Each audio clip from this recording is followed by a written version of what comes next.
Hey everyone, welcome to week 44. This is day one. This is Monday, new theme, new week. And the theme for this week is going to be atmosphere. We actually are basing it off what happened with two paintings from last week, so I think it's going to be really cool. Okay, let's get started. This is day one. This is Monday. This is our first day of our new week. And this week, we're going to call it atmosphere. Now, this is something that I think everyone can attest to seeing in a work of art. We can all say, wow, that photo has a ton of atmosphere. That painting is drenched with atmosphere. That movie has a ton of atmosphere. And we can kind of sense it. But when we have to paint it, in our case, we as painters, it's actually kind of hard to understand how to go about it and solve it in formal terms. Like if we would have to quantify what makes something feel atmospheric, it's a little difficult to actually just make this very simple recipe that you could follow, but we're actually going to do that throughout this week. We're going to reflect upon atmosphere, and we're going to try and see what discoveries we can make along the way. Now, why are we turning towards atmosphere?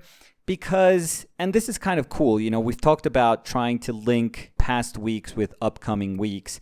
And I think this week is almost a reaction to what happened last week, to the work that we were doing with those highly chromatic gouache paints. I realize, one of the fears that I've always had with high chroma is that everything is going to be a jumbled, high saturated mess. All these highly saturated colors jumping out at you, all of them at the same time, which is pretty much going to create this noise, this almost unbearable noise of all these colors canceling each other out, making a painting an undigestible mess. You're never going to be able to actually travel through a painting, to traverse a painting, when it is composed of elements that are just rejecting you. They're not letting you inside the painting. It becomes like a barrier, and you're never going to be able to pierce that surface and to access your painting. So my fear was always that if I didn't know how to manage my saturation, it would just get the best of me and it would take over. And the reason I thought that it would take over was because I think I would be inclined to let the pigment do all the heavy lifting. So what that means is that instead of really trying to find the right relationship between, let's say, a red and a green, I would just look at the bright red that I would have in my palette, and I would look at the bright green that I would have in my palette, and then I would clash them together, hoping that they could in some way generate this dynamic that would end up making sense, within my painting. What I realized last week was that I can actually find a way to balance those colors out. Now, with the last painting I did, and I'll start from there, with the last painting I did of Mike's hands, I realized that there was something really cool happening, which is that there was this bigness of color, this big sense of this yellow, orangey, kind of earthy color that was enveloping most of the hand. I put a color base down that was pretty much like a yellow-orange, and then from there, I added neutral greenish grays.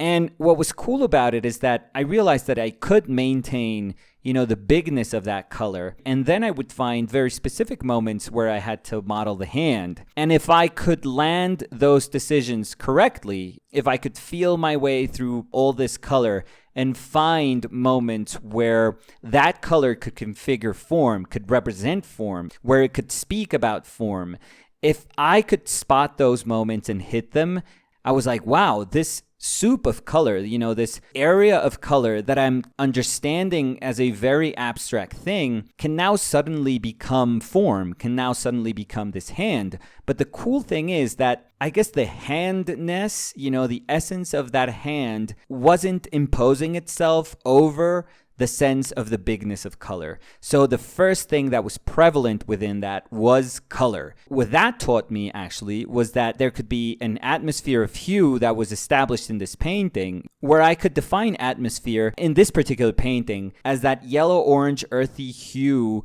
affecting the rest of the decisions, almost the whole of the decisions that were going to make up the form of the hand. So everything kind of had to go through that idea of yellow, orange, earth.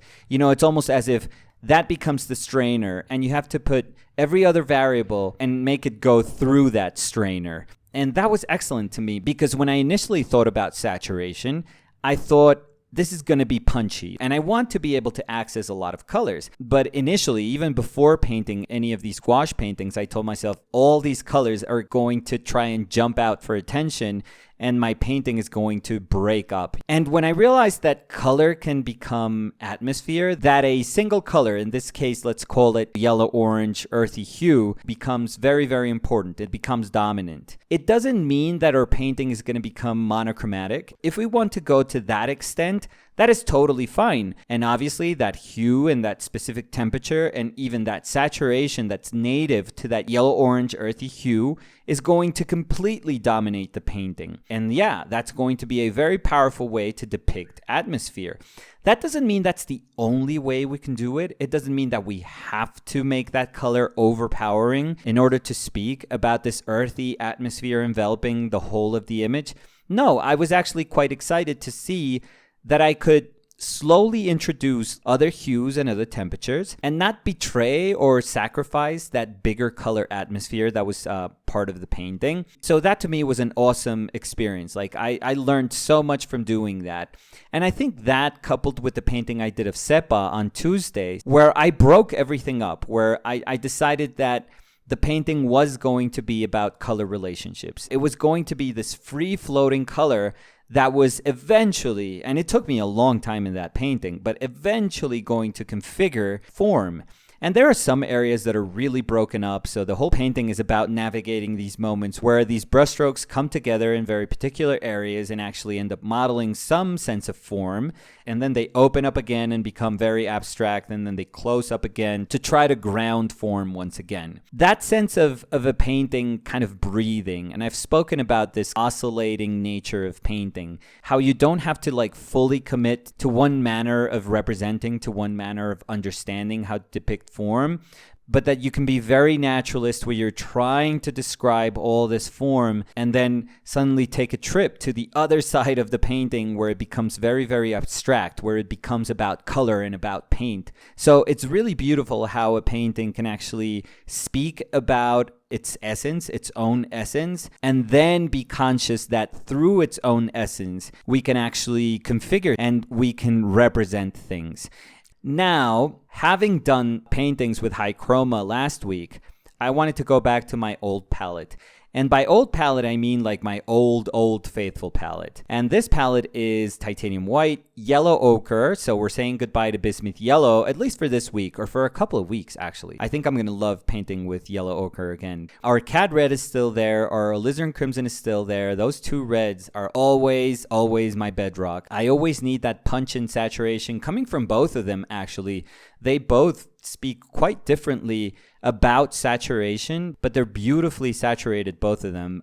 The more evident one will always be the cad red because it's a red-orange that's in your face. But that transparent red-violet that is alizarin, it's just a gorgeous color, and I love that I can get such a huge range from them. And I have my trusted ultramarine blue and my raw umber. So we're going back to a palette that's very, very balanced. Again, only accents and saturation coming from the red hue. And I loved getting back to this one. Now, these are the covers of a pad of paper. So we're working with something that's not really traditional in terms of surface. But come on, we've painted on paper for what now, months? And honestly, I think it's going to even be really weird for me to try and get back to just traditional painting where I have to prepare surfaces, but I'm going to give that a shot next year. I want to see how that feels again next year. I think it's going to feel like a slippery mess. So I wanted to paint on these kind of front and end papers because of the gray paper that they're using. You know, it's a very simple, basic reason,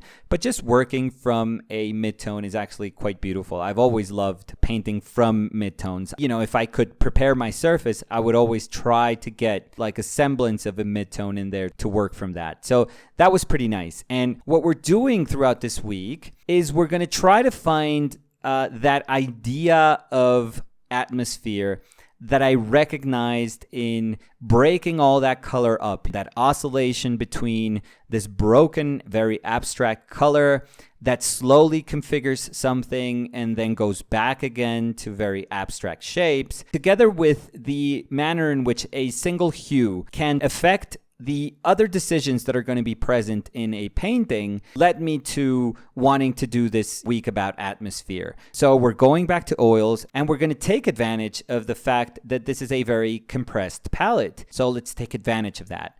Now, what did we do today? Hopefully, we understood this lighting condition as the opportunity to do exactly what those two paintings were doing from last week. Light actually becomes the perfect pretext to say there's going to be a situation where it kind of echoes what was happening with Mike's hands on last week's painting, where it's not about that yellow, orange, earthy hue today. It's about this very cool light that's emanating from an iPad that's kind of hidden underneath the covers. That very cool beam of light is creating this condition where that light is traveling towards that face, and it's almost like washing out that face. So I wanted to see if I could find this perfect balance of, yes, describing form through that traversal of light, but I wanted that light to be more important than the form. I wanted that light to say, I'm going to go through all of this and I'm going to eat up all these little intricacies that are part of the specificity of form, of the smaller forms that make up a portrait.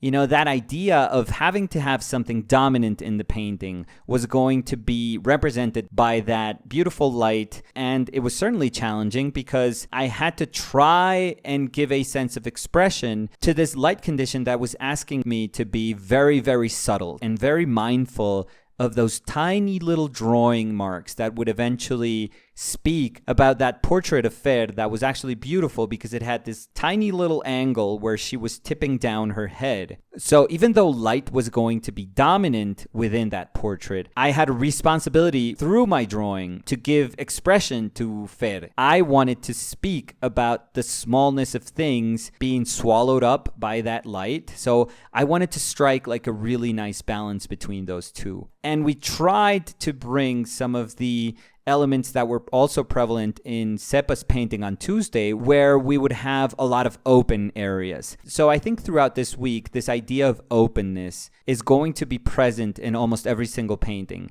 And by being open, I mean that I'm not going to try to enclose my shapes constantly. I love to model form. You guys have seen me go nuts with like a nose, a little bit of a nose, or just little areas in a portrait, for example, that just grab my attention, and I try to break them up in little pieces and try to maintain my form. But I also love this idea of not going there, of holding back and holding back and holding back, and just convincing myself that I have to work on these bigger ideas that are the foundation of that image. So I think one of the things that I'm going to try to avoid throughout this week, and this is very difficult for me if I have to say, what I'm going to try to do is to remain vague. So this idea of openness and vagueness is something that I've always loved in painting, and I'm going to try to hold on to that as much as I can. And hopefully what I'll be able to do is, even though I'm speaking about vagueness, what I hope happens is that it doesn't feel like I'm trying to avoid modeling something, like I'm trying to avoid pushing the development of a form forward, but instead I'm just finding ways in which these more open manners of representing form can actually give us a very tangible sense of how that form is modeled. So we are going to have a bigger sense of what that form feels like, even though we're not going to land on very specific areas and we're not going to try to push the drawing and the modeling of those areas. That's going to be it for today. So again, it's going to be a week that's based on what happened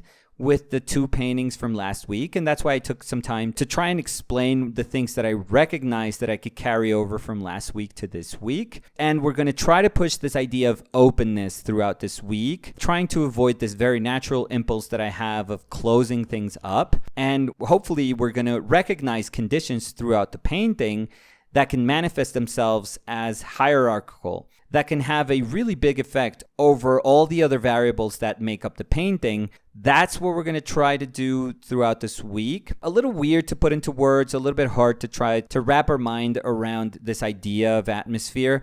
But those two elements are basically what we're going to try to fight for throughout this week. So very happy with today's painting. I'm super happy that I actually got back to my old palette. It reminds me that, yeah, I am this painter. This is my palette. I love to paint with these colors. Weird little surface, but I love it. I've noticed that I've become a painter where I just accept all these weird surfaces, and I hope that I can kind of adjust on the fly to what they are asking of me. So I had a blast painting on this bit of cover. I thought it came out really nicely. Remember, tomorrow, Spanish Tuesdays, we're going to try to find ways to inject our paintings with atmosphere. So we'll see how that goes. Spanish Tuesdays, brush up on your Spanish. I'll see you guys tomorrow. Thank you. Bye.